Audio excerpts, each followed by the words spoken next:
اب تو ماحول ایسا بنتا جا رہا ہے کہ اس ماحول کے اندر آدمی اب آہستہ آہستہ انڈرسٹینڈنگ اور کمپرومائز کرتا جا رہا ہے. چلتا ہے مولانا اب کیا کریں، اس کا بھی ایسا، یہ بھی ایسا، فلاں بھی ایسا، ڈے بھی ایسا، کیا کریں گے، کیسے کریں گے.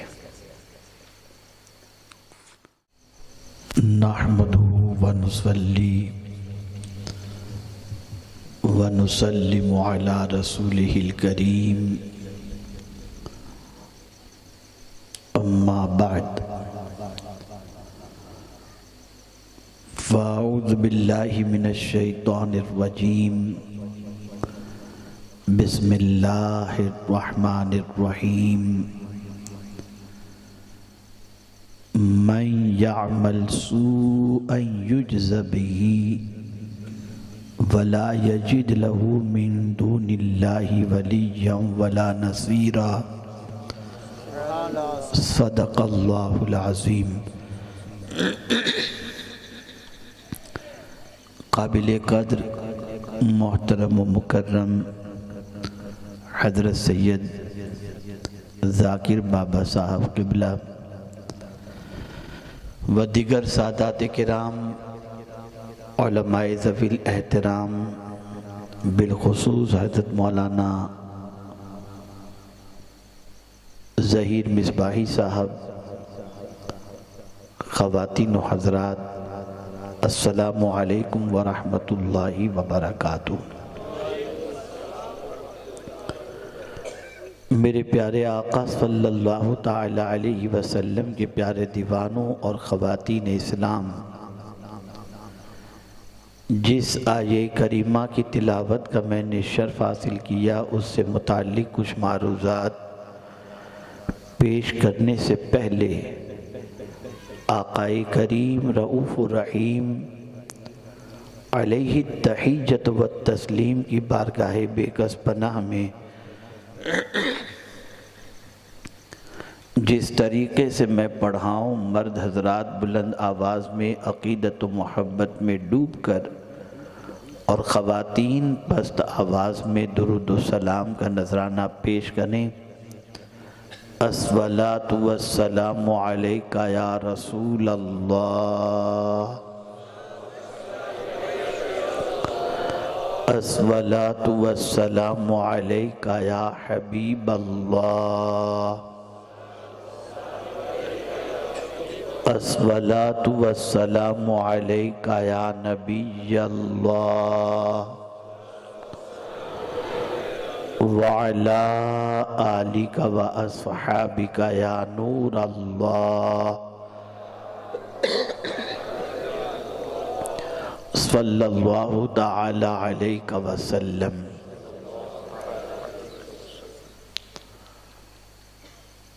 میرے پیارے آقا صلی اللہ تعالی علیہ وسلم کے پیارے دیوانوں، بڑے منظم انداز میں ہماری آخرت کی تباہی اور بربادی کی تیاری زور و شور سے جاری ہے.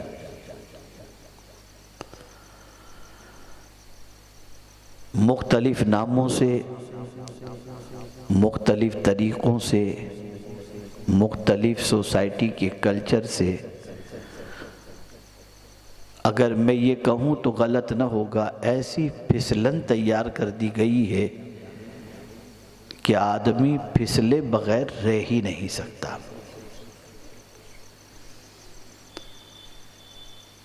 ایک دور تھا کہ ایک گنہگار کو تلاش کرنا مشکل تھا،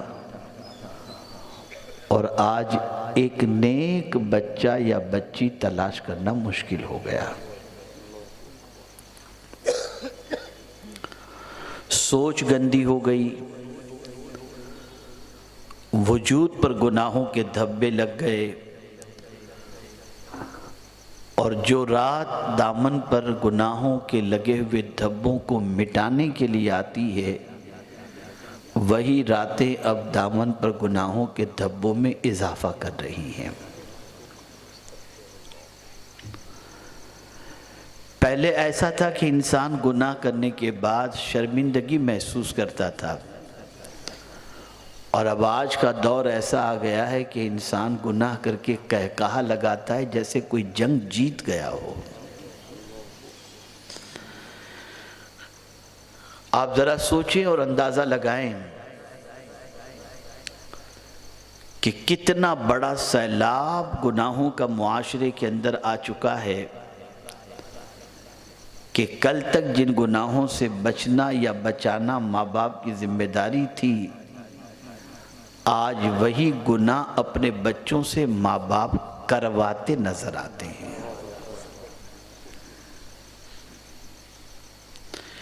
بیٹی اگر کسی غیر محرم کی طرف دیکھ لیتی، شادی سے پہلے غیر محرم ہی ہے، تو ماں کا جلال، باپ کا جلال، خاندان والوں کا جلال اسے سہنا پڑتا تھا۔ نکاح سے پہلے کسی لڑکی کا لڑکے سے ملنا یہ ماں باپ کے لیے بہت بڑا عیب سمجھا جاتا تھا۔ اب تو منگنی ہوئی تو ماں خود اپنی بیٹی کو اپنے منگیتر کے ساتھ گھومنے کے لیے بھیجتی ہے،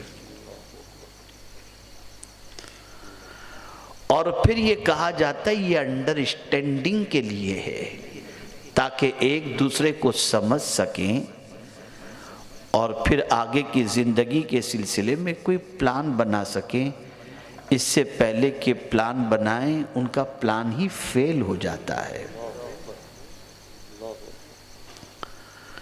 اور میرا یہ جملہ ہمیشہ کے لیے یاد رکھیے گا کہ جس کام کی ابتدا گناہ سے ہوتی ہو اس کام کے اندر برکتیں نہیں ہوتی، جس کام کی ابتدا نیکی کے ساتھ ہو اللہ عز و جل اس میں برکتیں عطا فرماتا ہے۔ سوسائٹی بنائی جا رہی ہے، معاشرہ بنایا جا رہا ہے، کلچر بنایا جا رہا ہے کہ ایک بھی نیک رہنے نہ پائے، بلکہ گناہ مجبوری بن جائے، گناہ ضرورت بن جائے، مجبوری نہ رہے کہ آپ کو یہ گناہ کرنا ہی پڑے گا۔ آپ کو میں اگزامپل کے طور پر سمجھاؤں،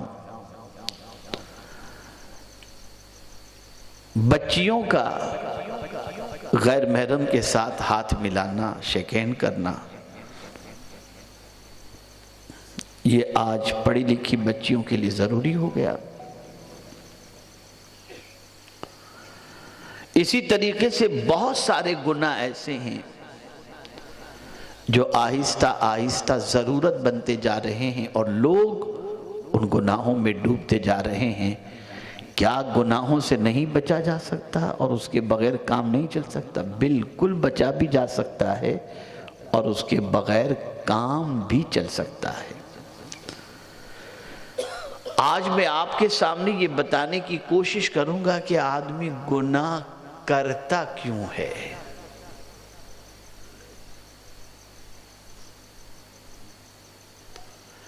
سب سے پہلے تو یہ سمجھیں کہ اللہ اپنے بندوں پر کتنا مہربان ہے۔ ایک بندے نے نیت کی کہ رب قدیر جل جلالہ مجھے عطا فرمائے گا تو میں حج کے لیے جاؤں گا، مجھے دولت عطا کرے گا میں زکوٰۃ نکالوں گا، مجھے مال و زر سے نوازے گا میں مسجد بنواؤں گا، میرے پاس دولت کی فراوانی ہوگی میں ادارے بنواؤں گا، میرے پاس مال کی فراوانی ہوگی میں غریب بچوں کی شادی کرواؤں گا، میرے پاس مال کی فراوانی ہوگی میں ہاسپٹل بنواؤں گا، میں اسکول بنواؤں گا۔ یہ اس نے نیت کی ہے، لیکن نہ اس کے پاس اتنی دولت آئی، نہ وہ یہ سارے کام کر سکا اور اس دنیا سے چلا گیا۔ میرا کریم اس کی اچھی نیت کی بنیاد پر اسے ثواب عطا فرما دے گا، اس نے کیا ہو یا نہ کیا ہو۔ لیکن اچھی سوچ تو تھی، اچھی نیت تو تھی، اچھا خیال تو تھا۔ اب اس کے برعکس دیکھیں اس کریم کے کرم کو. بندے نے سوچا فلاں برائی کے اڈے پہ جا کے میں عیاشی کروں گا. کیا نہیں ہے، ارادہ کیا. ارادے سے چلو نکل بھی گیا. رب فرشتوں سے فرماتا ہے لکھنا نہیں گناہ. بھلے نکل چکا ہے، بھلے ارادہ کر چکا ہے، گناہ مت لکھنا، اس لیے کہ ابھی کیا نہیں ہے نا. ابھی کیا تو نہیں. نیکی کا معاملہ جدا ہے. نیکی کا ارادہ بھی کر لیا تو لکھ دیا جاتا ہے. گناہ کا ارادہ کیا تو اللہ لکھنے کا منع فرماتا ہے. اس وقت تک نہیں لکھا جاتا جب تک بندہ گناہ نہ کر لے.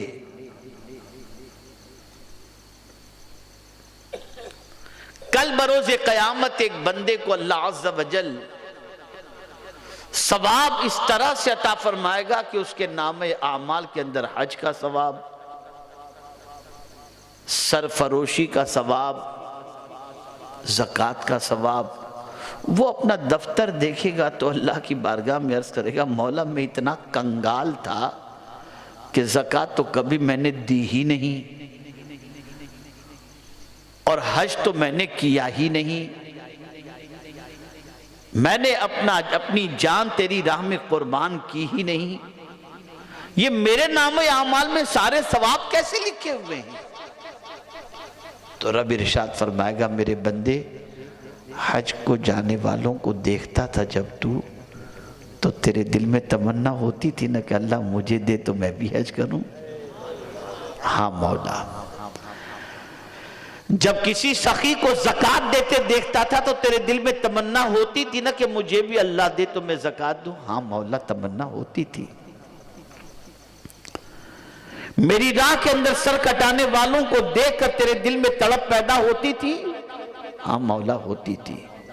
کہا تو کر نہ سکتا تھا، تجھے وہاں تک پہنچنے کا موقع نہ ملا، نہ تیرے پاس اتنی دولت میں نے دی کہ تو حج کر سک، نہ اتنی دولت دی کہ تو زکوٰۃ دے سک، نہ تجھے میدان جنگ میں جانے کا موقع ملا، لیکن تو نے نیت کر لی نا تو میں تو قادر مطلق ہوں.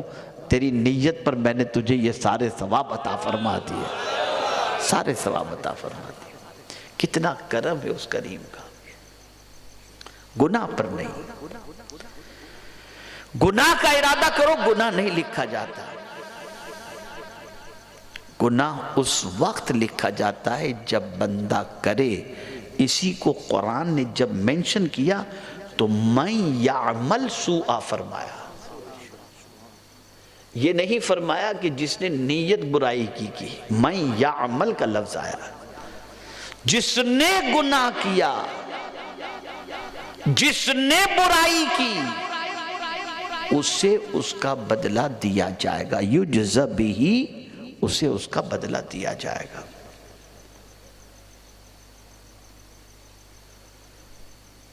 وَلَا يَجِدْ لَهُ مِن دُونِ اللَّهِ وَلِيًّا وَلَا نَصِيرًا. اللہ کے علاوہ نہ اس کا کوئی والی ہے نہ کوئی مددگار.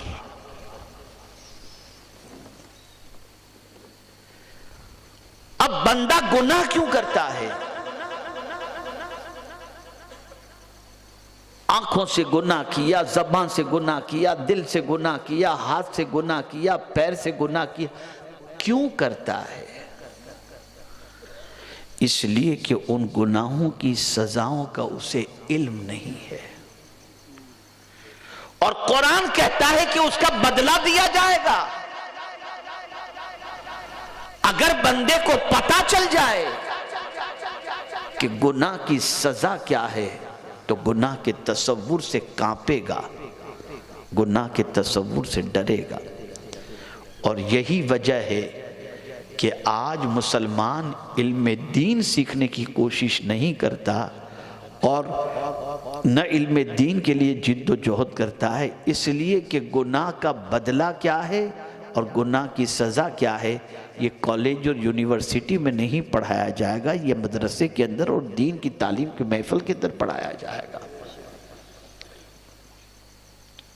ہم بھی انسان ہیں، آپ بھی انسان ہیں، اور بھی معاشرے میں بہت سارے انسان ہیں۔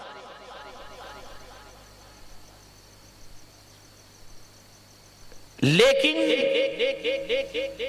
آپ اگر تھوڑا سا سوچیں گے تو اس نتیجے پر پہنچیں گے کہ کوئی گناہوں میں یہاں تک ڈوبا ہوا ہے، کوئی یہاں تک ڈوبا ہے، کوئی یہاں تک ڈوبا ہے، کوئی یہاں تک ڈوبا ہے، کوئی یہاں تک ڈوبا ہے۔ اور اگر کہا جائے بچتے کیوں نہیں، ارے ماحول تو آپ دیکھیے حضرت، کیسے بچ پائیں گے؟ عورتیں ایسے کپڑے پہن کر نکلتی ہیں کہ آدمی بچ ہی نہیں سکتا نگاہوں سے۔ عورتیں اس قسم کی حرکت کرتی ہیں کہ آدمی بچ ہی نہیں سکتا، بچا ہی نہیں سکتا اپنے آپ کو۔ اور یہی حال مردوں کا ہے کہ عورتیں ان کی حرکتوں سے نہیں بچ پاتی ہیں۔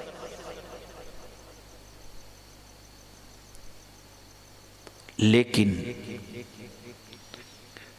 کیا مکی دور اور مدنی دور کے اندر برائیوں کا سیلاب نہیں تھا؟ آج کی پوزیشن تو پھر بھی قدر غنیمت ہے کہ مسجد میں کوئی ننگا تو نہیں آتا، لیکن اس زمانے میں کعبے کا طواف مرد دن میں ننگے کرتے تھے اور عورتیں رات میں کعبے کا طواف ننگا کیا کرتی تھی۔ وہ دور تھا۔ لیکن ایسے برے ماحول کے اندر بھی جن لوگوں نے اللہ کی مدد حاصل کر کے اپنے آپ کو گناہ سے بچانے کا ارادہ کیا، مولا نے ان کو گناہوں سے بچا لیا۔ ماحول کتنا ہی پراگندہ کیوں نہ ہو،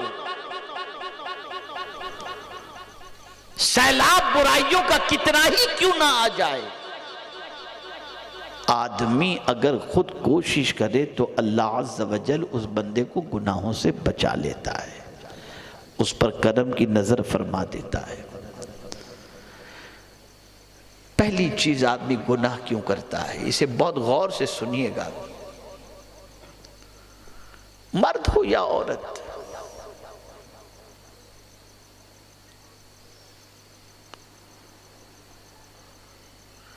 ایک تصور اس کے ذہن میں ہوتا ہے کہ مجھے گناہ کرتے ہوئے کوئی دیکھ نہیں رہا، یہ سوچ اس کی ہوتی ہے۔ اس لیے گناہ کرنے کے لیے انسان تنہائی تلاش کرتا ہے، ایسی جگہ جانا چاہتا ہے جہاں کوئی پہچان والا بھی نہ ہو اور کوئی دیکھنے والا بھی نہ ہو، وہاں جا کر کے وہ گناہ کرتا ہے۔ لیکن یہاں ایک جملہ آپ کی سماعتوں کے حوالے کروں، جب کوئی بندہ ایسی جگہ پہنچ کر جہاں کوئی دیکھنے والا نہیں گناہ کا ارادہ کرتا ہے تو سوچتا ہے پہلے پردہ گرا دوں، دروازہ بند کر دوں، کھڑکی بند کر دوں، کوئی دیکھ نہ لے۔ اس وقت اللہ اس بندے سے فرماتا ہے، بندے کوئی نہ دیکھ سکے اس کے لیے تو تو نے سب بند کر دیا، میں بھی نہ دیکھ سکوں اس کے لیے تو نے کچھ بند کیا، کیا مجھ سے بھی تو چھپے گا؟ آدمی سب سے چھپ سکتا ہے، اپنے رب سے نہیں چھپ سکتا۔ ہزار دروازے بند کر لو، ہزار پردے لگا لو، ہزار تنہائیاں تلاش کر لو، شہر چھوڑ کر کسی اور علاقے میں جا کر کے گناہ کا ارادہ کر لو، سب سے چھپ سکتے ہو، رب سے چھپ نہیں سکتے۔ پہاڑوں میں نہیں چھپ سکتے، غاروں میں نہیں چھپ سکتے، آسمان میں نہیں چھپ سکتے، زمین میں نہیں چھپ سکتے۔ اسی لیے قرآن نے کہا ان اللہ لا یخفی علیہ شیء فی الارض ولا فی السماء، زمین و آسمان میں کوئی چیز ایسی نہیں جو اللہ سے چھپی ہوئی ہو۔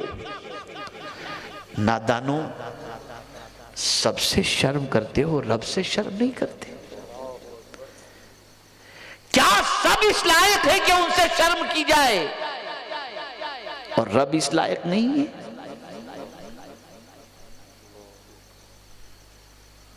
یہ تصور جب اٹھ گیا،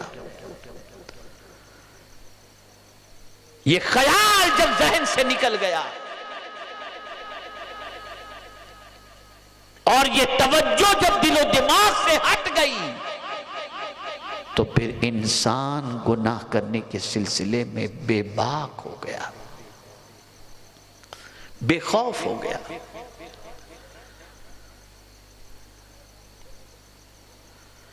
یہی وجہ ہے کہ یہ تصور جب کسی کے ذہن میں آ جائے، یہ سوچ جب کسی کے ذہن میں آ جائے، تو اس کے رونگٹے کھڑے ہو جاتے ہیں۔ ایک صحابی حضور صلی اللہ علیہ وسلم کی بارگاہ میں حاضر آئے، عرض کرتے ہیں یا رسول اللہ صلی اللہ تعالی علیہ وسلم، مجھ سے گناہ سرزد ہو گیا، کیا میں توبہ کروں تو اللہ میری گناہوں کو معاف فرما دے گا؟ سرکار نے فرمایا ہاں، تو گناہ سے توبہ کر لے، سچے دل سے توبہ کر لے، اللہ تیرے گناہوں کو معاف فرما دے گا۔ انہوں نے توبہ کی۔ اب سنیے،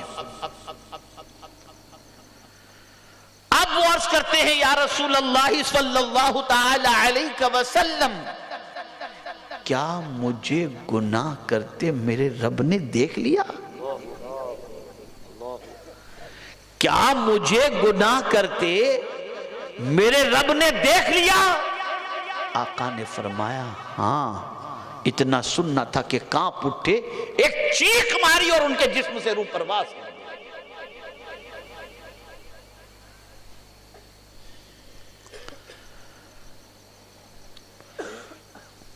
جو 1 مہینے کی تنخواہ دیتا ہے، اس کے یہاں کام کرتے ہوئے آپ چوری کرنے سے ڈرتے ہو، اور اگر وہ چوری کرتے ہوئے دیکھ لے تو آپ کی رات کا کھانا اور دن کا چین ختم ہو جاتا ہے کہ میرے سیٹھ نے مجھے چوری کرتے ہوئے دیکھ لیا۔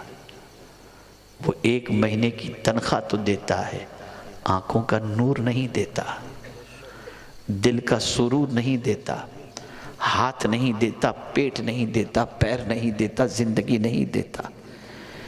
لیکن 1 مہینے کی تنخواہ دینے والا سیٹھ اگر چوری کرتا ہوا دیکھ لے تو تمہاری رات کی نیند اڑ جاتی ہے، لیکن زندگی دینے والا رب اس کی امانت میں خیانت کرتے ہوئے صبح و شام تمہیں دیکھ رہا ہے، اور تمہیں کوئی احساس تک نہیں، تمہیں کوئی فکر تک نہیں، تمہیں کوئی ڈر تک نہیں۔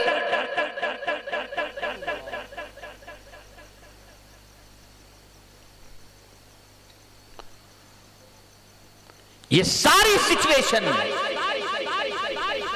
یہ سارے حالات آج انسان کی زندگی کو تباہ کیے ہوئے ہیں، برباد کیے ہوئے ہیں۔ گناہ فیشن بن گیا، گناہ زندگی بنتی جا رہی ہے، اور اب تو ماحول ایسا بنتا جا رہا ہے کہ اس ماحول کے اندر آدمی اب آہستہ آہستہ انڈرسٹینڈنگ اور کمپرومائز کرتا جا رہا ہے۔ چلتا ہے مولانا، اب کیا کریں، اس کا بھی ایسا، یہ بھی ایسا، فلاں بھی ایسا، ڈے بھی ایسا، کیا کریں گے، کیسے کریں گے؟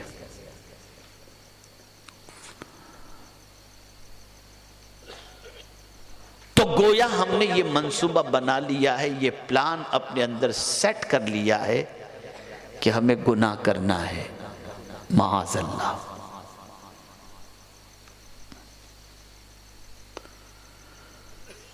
اللہ عز و جل ارشاد فرماتا ہے وَذَرُوا ظَاهِرَ الْإِثْمِ وَبَاطِنَهُ، گناہ صرف یہ نہیں کہ آنکھوں سے کیا جائے، گناہ صرف یہ نہیں کہ ہاتھوں سے کیا جائے، گناہ صرف یہ نہیں کہ پیروں سے کیا جائے، گناہ دل سے بھی ہوتا ہے، گناہ زبان سے بھی ہوتا ہے۔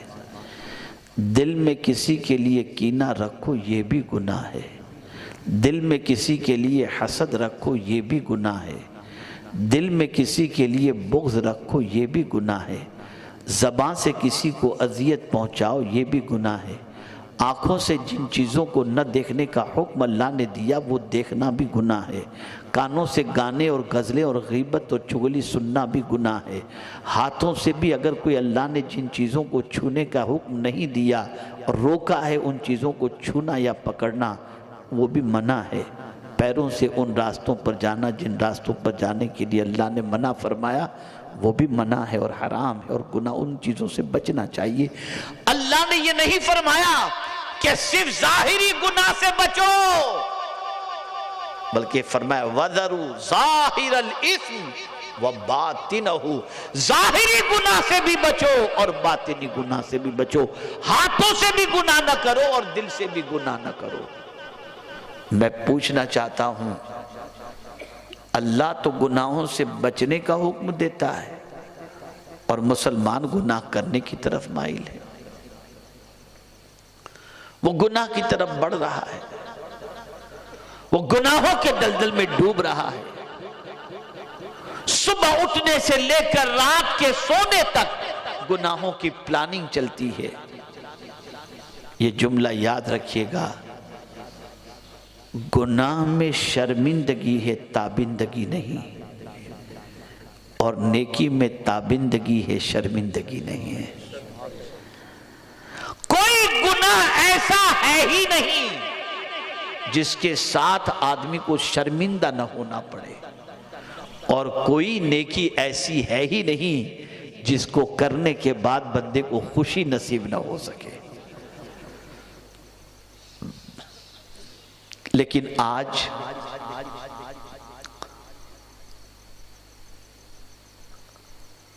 بندہ یہ سمجھتا ہے کہ ساری لذت اور سارے گناہ اسی کے اندر خوشی ہے اور سرور ہے، نہیں، گناہ میں شرمندگی ہے،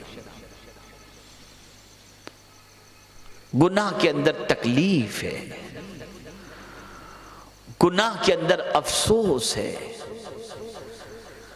کبھی آپ نے سوچا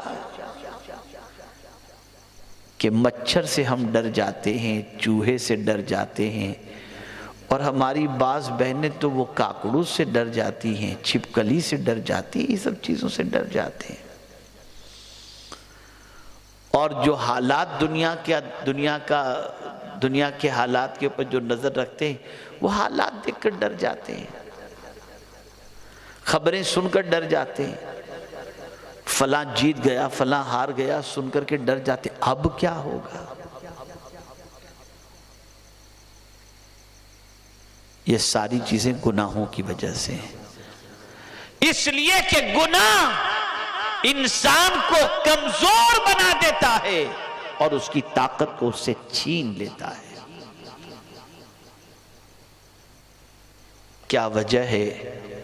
اللہ والے شیر پر سوار ہو کر کے نکلتے تھے، وہ شیر کو دیکھ کر کے نہیں ڈرتے تھے بلکہ شیر کو کہہ دیتے تھے، تو شیر دم ہلاتے ہوئے ان کے پیچھے پیچھے چلتا تھا۔ وجہ یہ ہے وہ اللہ سے ڈرتے تھے تو ساری کائنات ان سے ڈرا کرتی تھی، لیکن ہم سب سے ڈرتے ہیں، رب سے نہیں ڈرتے۔ تو گناہ کرنے کی ایک وجہ یہ ہے کہ یہ تصور ذہن سے نکل گیا کہ اللہ دیکھ رہا ہے، یہ تصور ذہن سے نکل گیا۔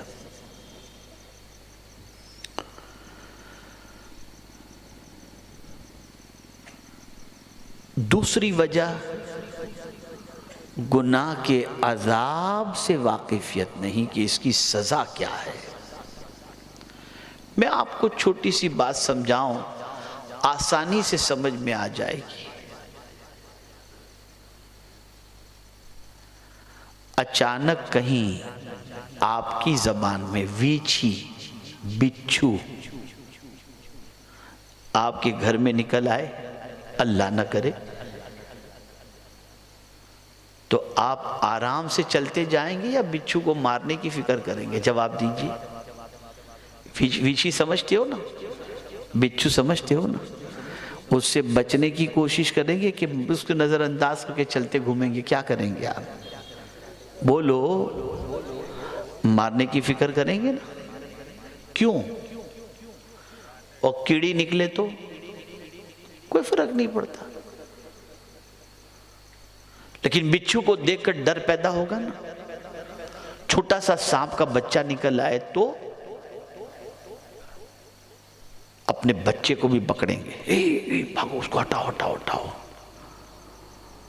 خود بھی بچیں گے، بچے کو بھی بچائیں گے، اس لیے کہ آپ کو معلوم ہے کہ بچھو کاٹے گا تو مر جائیں گے۔ یہ علم ہے آپ کے پاس، آپ کے پاس یہ علم ہے کہ سانپ کاٹے گا تو مر جائیں گے، تو اس علم کی بنیاد پر بچھو سے بھی بچتے ہو، بچے کو بھی بچاتے ہو، سانپ سے بھی بچتے ہو، بچے کو بھی بچاتے ہو، لیکن آپ کو یہ معلوم ہی نہیں ہے کہ زنا کی سزا کیا ہے، غیبت کی سزا کیا ہے، چغلی کی سزا کیا ہے، نماز قضا کرنے کی سزا کیا ہے، یہ معلوم ہی نہیں۔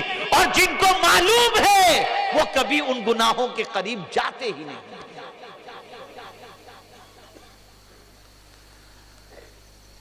اور ولی کی تعریف بہت زیادہ سجدہ کرنے والا نہیں بتایا گیا، ولی کی تعریف یہ نہیں بتائی گئی کہ بہت زیادہ وظیفے پڑھنے والا ہو، یا یہ بھی نہیں بتائی گئی کہ ہوا میں مصلی بچھا کر نماز پڑھنے والا ہو۔ قرآن نے ولی کی تعریف فرمائی، الذین آمنوا وکانوا یتقون، جو صاحب ایمان ہو اور اللہ سے ڈرنے والا ہو، یعنی جو گناہوں سے بچنے والا ہو، وہ اللہ کا ولی ہوا کرتا ہے۔ آج گناہ عام ہوتا جا رہا ہے۔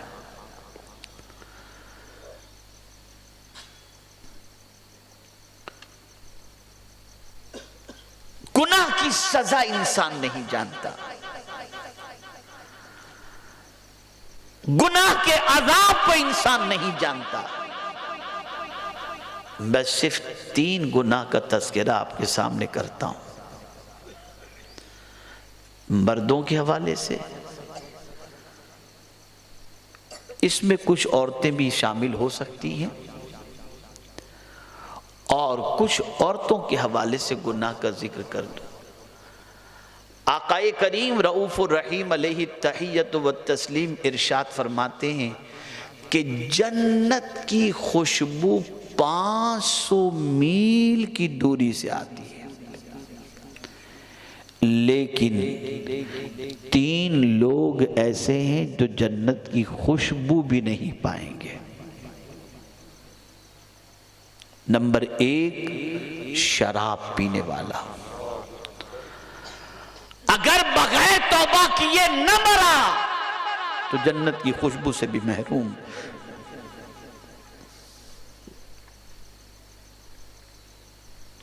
ماں باپ کو ستانے والا، وہ بھی جنت کی خوشبو سے محروم جب تک ان کو راضی نہ کر لے۔ تیسرا، وہ شخص جو کسی پر احسان کر کے احسان جتائے، سرکار فرماتے وہ بھی جنت کی خوشبو سے محروم رہے گا۔ اب شراب کا حکم دے کر اس کے اندر ہر وہ شے شامل ہو سکتی ہے جس سے نشہ ہوتا ہو،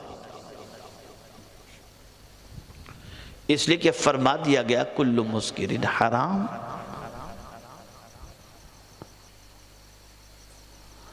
اب آپ دیکھیں کہ ماں باپ کی نافرمانی بھی بڑھ رہی ہے، احسان جتانے کا بھی۔ اب یہ احسان جتانے کو میں بہت کامن انداز میں سمجھاؤں گا، آپ سوچتے ہوں گے یہ احسان جتانے کی بات کیا، تو یہاں میاں بیوی دونوں کو میں سمجھا دوں۔ اگر شوہر نے کسی غریب لڑکی سے شادی کر لی تو زندگی بھر اس کو احسان، تجھے پوچھتا کون تھا، تیرے گھر رشتہ کون لے کر کے آتا تھا، یہ تو میرا احسان ہے کہ میں نے تجھے ایکسپٹ کیا۔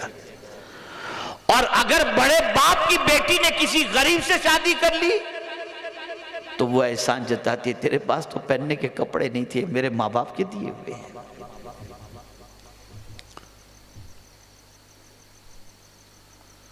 ایک عجیب ہنگامہ آ رہی ہے پوری دنیا کے اندر، ایک عجیب سچویشن بن چکی ہے۔ اے رسول اعظم صلی اللہ تعالی علیہ وسلم کے دیوانوں اور عورتیں خاص طور پر ذہن میں رکھیں، وہ عورت جہنم میں جائے گی اور جنت کی خوشبو بھی اسے نہیں ملے گی جو عورت کپڑے پہننے کے بعد بھی ننگی ہو، یعنی ایسے کپڑے پہنے کہ اس کے بدن کی رنگت بھی ظاہر ہو رہی ہے، بدن کے خد و خال اور نشیب و فراز بھی ظاہر ہو رہے ہوں، ایسی عورت جنت کی خوشبو سے بھی محروم رہے گی اور جہنم میں جائے گی۔ آج کیا پوزیشن ہے، لمبے گلے، پیٹھ کھلی، ٹائٹ پینٹ، پتہ نہیں کیسے کیسے کپڑے پہن کر کے نکلتی ہیں۔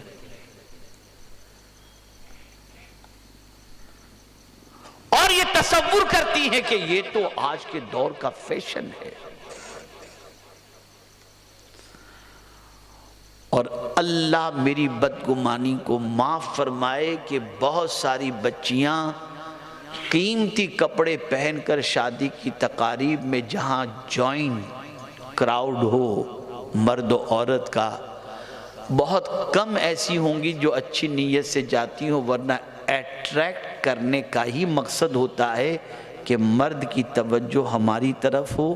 اور بہت سارے نوجوان بھی شادی کی تقاریب کے اندر ایسے بن سور کر جاتے ہیں کہ لڑکیاں ان کی طرف اٹریکٹ ہو۔ کل ہی میرے دوست نے کچوشا شریف سے مجھے میسیج بھیجا، وہ وہاں حاضری کے لیے گیا ہوا ہے، تو اس نے میسیج بھیجا کہ حضرت آج کل تو بیچلر پارٹی چل رہی ہے، یعنی جوان لڑکے جوان لڑکیوں کی پارٹیاں شروع ہو گئیں، ایک دوسرے کو پہچانو، دوستی کرو، یاری کرو اور عیاشی کرو، العیاذ باللہ۔ وہ عورتیں، وہ لڑکیاں جو لباس اس لیے پہنتی ہوں کہ غیر مرد ان کی طرف مائل ہو، یا وہ مرد اس لیے لباس اچھے پہنتے ہوں کہ عورتیں ان کی طرف مائل ہوں، سرکار فرماتے ہیں ان سب کا ٹھکانہ جہنم ہے، اور جنت کی خوشبو بھی نہیں پائیں گے۔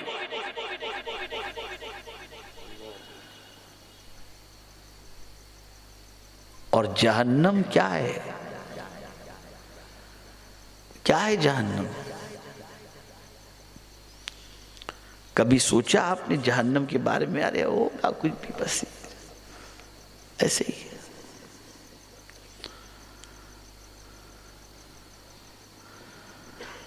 حضور صلی اللہ علیہ وسلم فرماتے ہیں کہ جہنم کا دروازہ اگر سوئی کے سوراخ کے برابر، تھوڑا سا سوچیں، لفظ کے اوپر نہیں، ذہن پر تھوڑا سا زور دیں، جو لفظ بولتا ہوں اس لفظ کو سن کر کے ذہن پر زور دیں۔ اگر جہنم کا دروازہ، تھوڑا سوچیں، دروازہ سوئی کے سوراخ کے برابر کھول دیا جائے، سوئی کا سوراخ کتنا چھوٹا ہوتا ہے نا، کتنا چھوٹا ہوتا ہے بھئی۔ آپ ٹھنڈی میں دیکھتے ہوں گے کہ آپ کی ہلکی سی کھڑکی کھلی رہ جائے تو ہوا آتی ہے، یار یہ ٹھنڈی ہوا کہاں سے آتی، جلدی سے بند کرو، فوراً بند کرتے ہیں۔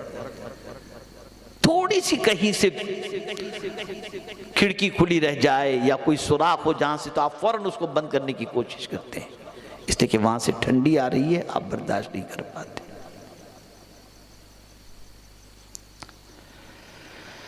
تو سرکار صلی اللہ علیہ وسلم فرماتے ہیں جہنم کے دروازے کو اگر سوئی کے سوراخ کے برابر بھی کھول دیا جائے تو اس آگ کی طاقت کتنی خطرناک ہے آپ کو معلوم ہے؟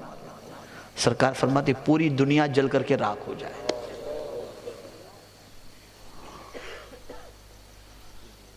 صرف سوئی کے سوراخ کے برابر جہنم کا دروازہ کھول دیا جائے تو پوری دنیا جل کر کے راکھ ہو جائے. اس جہنم کے اندر ان عورتوں کو ڈالا جائے گا جو کپڑے پہننے کے بعد بھی ننگی ہوتی ہیں اور جو دوسرے مردوں کو اپنی طرف مائل کرتی ہیں یا خود مردوں کی طرف مائل ہوتی ہیں یا مرد اس لیے کپڑے اچھے پہنتے ہیں کہ ان کی طرف عورتیں مائل ہوں. ان کا ٹھکانہ جہنم ہے برداشت کرنے کی طاقت.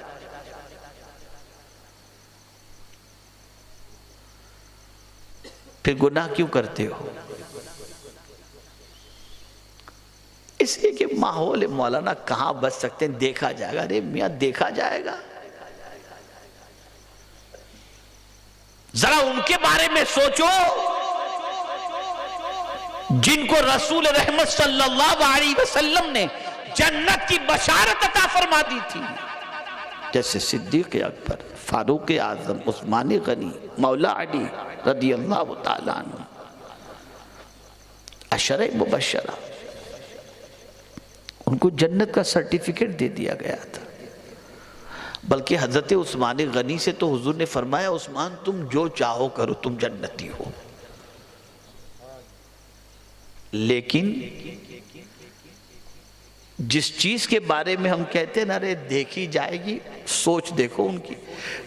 اس چیز کے بارے میں صدیق اکبر نے ایک چڑیا کو درخت کے اوپر چہچہاتے دیکھا تو اس دن کو یاد کرنے لگے جب اللہ حساب لے گا. کہتے ہیں کاش میں چڑیا ہوتا اور مجھے لوگ ذبح کر کے کھا جاتے تاکہ اللہ کی بارگاہ میں حساب دینے کا وقت تو نہ آتا.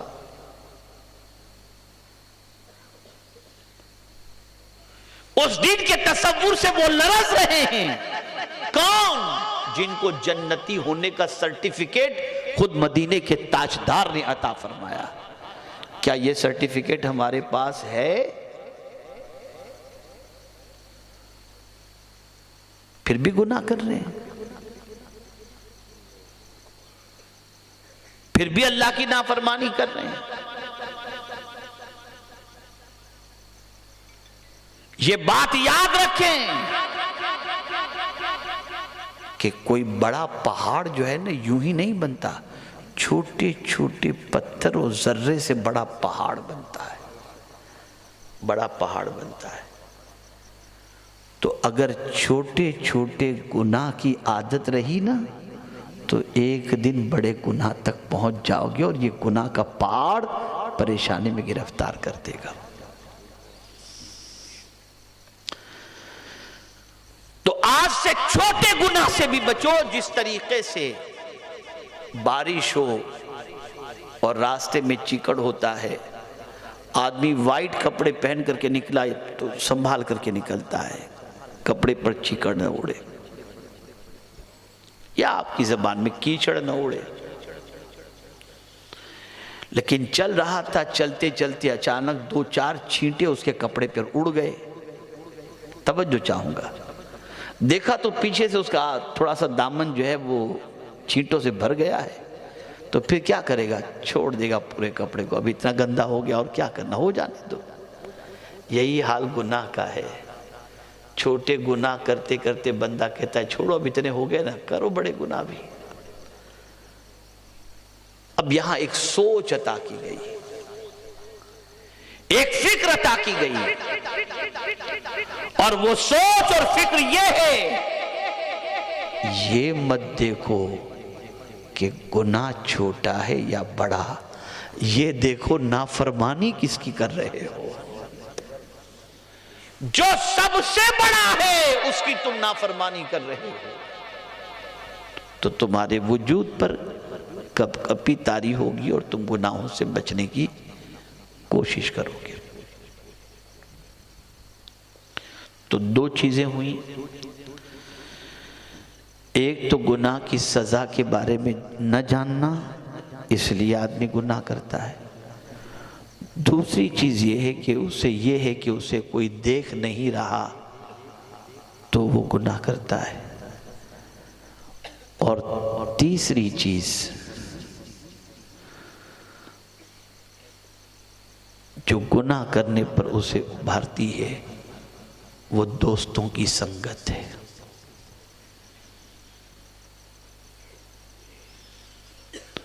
اگر دوست غلط ہیں، ساتھی غلط ہیں، فرینڈ سرکل غلط ہے، تو وہ گناہ پر تمہیں ابھارے گا۔ بہت سارے، اب تو خیر موبائل کا دور ہے، کسی تیسرے کی ضرورت پڑتی ہی نہیں ہے، ورنہ تو پہلے تو لیٹر ایک دوسرے کو پیش کرنے کے لیے بیچ میں بچوں کی ضرورت اور ان کی ضرورت پیش آتی تھی، تو پہنچا دینا یہ ہوتا تھا۔ اب بھی سہیلیاں یہ کام انجام دیتی ہیں، بعض سہیلیاں، وہ تجھے دیکھ رہا ہے نہ وہ تجھے یوں کر رہا ہے۔ لڑکے بھی کہتے ہیں، اور معاف کیجیے گا میری بات اگر بری لگے تو میری بچیاں یہاں پر بیٹھی ہیں، جتنی بھی ہیں، یا تو میری ماں ہوں گی، بہن ہوں گی، بیٹی ہوں گی، جو بیٹھی ہوئی ہیں یہاں پر۔ اس میں سب سے خراب رول بچیوں کے سلسلے میں گناہ کے اندر اگر کوئی پلے کرتا ہے تو وہ مائیں کرتی ہیں، مائیں کرتی ہیں، چھپ چھپ کے اپنے شوہر سے بچیوں کو گناہ کا لائسنس دیتی ہیں۔ باپ کو پتہ چلتا ہے، گھر میں آ کے ذرا غصہ کیا، تم کو کیا سمجھ پڑتی ہے، تم تو دوسروں کی باتوں میں آ جاتے ہو، ڈرا دھمکا کے اس کو چپ کر دیا، بیچارہ وہ چپ بیٹھ گیا، سب چلتا ہے۔ اب سن لو، حضور صلی اللہ علیہ وسلم فرماتے کلکم راعٍ وَكُلُّكُمْ مَسْئُولٌ عَنْ رَعِيَّتِهِ، ہر ایک ذمہ دار سے اس کے ماتحت کے بارے میں پوچھا جائے گا، ماں سے پوچھا جائے گا، تمہاری بچی کا قدم پھسلا، تم کہاں تھے؟ تمہارا شوہر تو کمانے کے لیے گیا تھا، تم کہاں تھے؟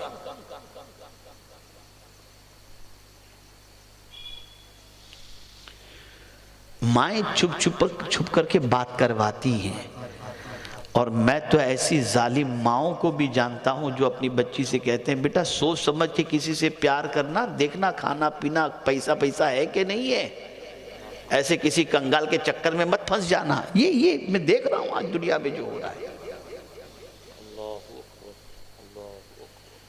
ایک دور یہ تھا کہ بچی کی شادی کرنی ہوتی تھی تو ماں باپ خالی بچی سے پوچھتے تھے، بیٹا یہ رشتہ بہت اچھا آیا ہوا ہے، ہم چاہتے ہیں کہ ہو جائے، تیرا کیا ارادہ ہے؟ تو بچی گردن جھکا کر کہتی تھی، آپ تو سب سے بہتر جانتے ہیں، جو آپ کو ٹھیک لگے آپ کر لیجئے۔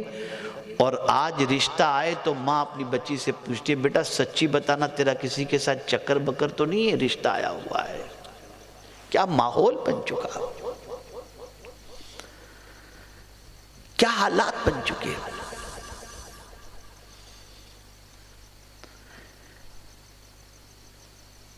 کس دل کے اندر آج دنیا ڈوبتی جا رہی ہے۔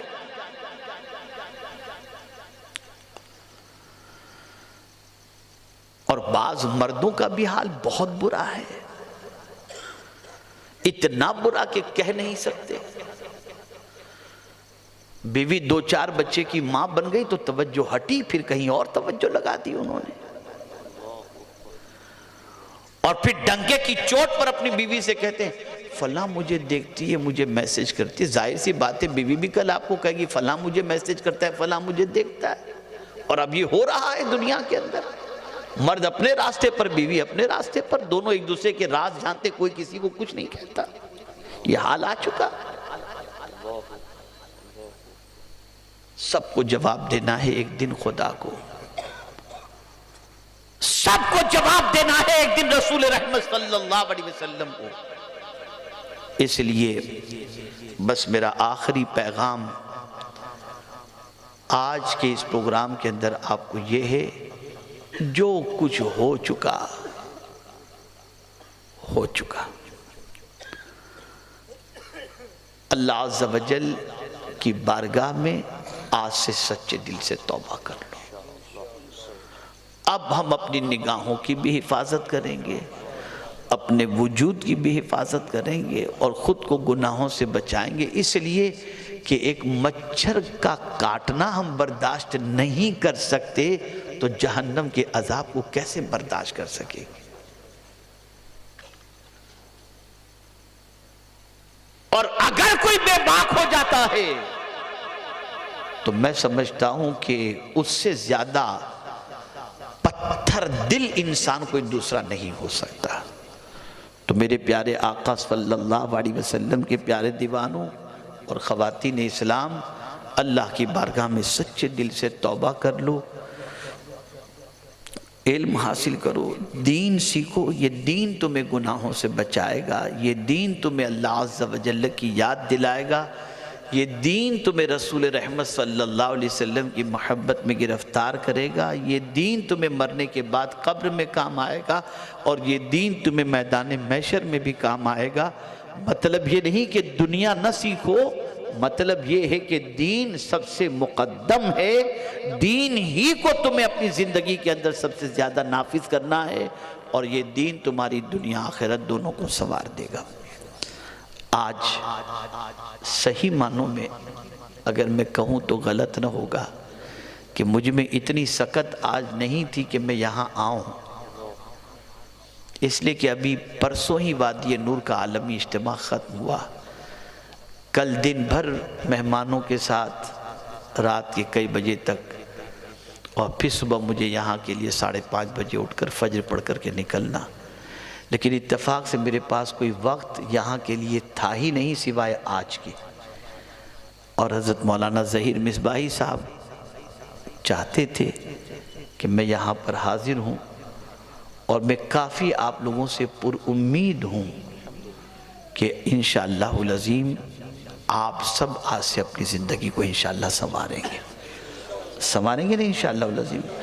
مرد بھی سنواریں، خواتین بھی سنواریں، اور اپنے اپنے علاقوں کے اندر اسلامیات قائم کریں، مکتب قائم کریں، اس لیے کہ میں آپ کو بتاؤں کہ اگر آپ نے مکتب قائم نہیں کیے اور اپنے بچوں کو دین سیکھنے کے لیے نہیں بھیجا، تو میرا اپنا آبزرویشن ہے، ہندوستان کا 50% مسلمان پہلا کلمہ بھی پڑھنا نہیں جانتا ہے۔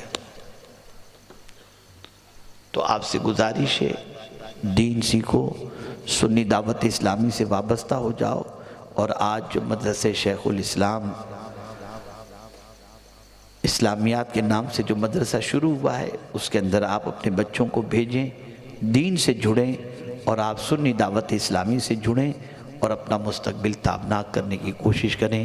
انہی کلمات خیر پر میں اپنی گفتگو کو ختم کرتا ہوں۔ وَمَا عَلَيْنَا إِلَّا الْبَلَاغُ الْمُبِينَ۔ السلام علیکم ورحمۃ اللہ وبرکاتہ۔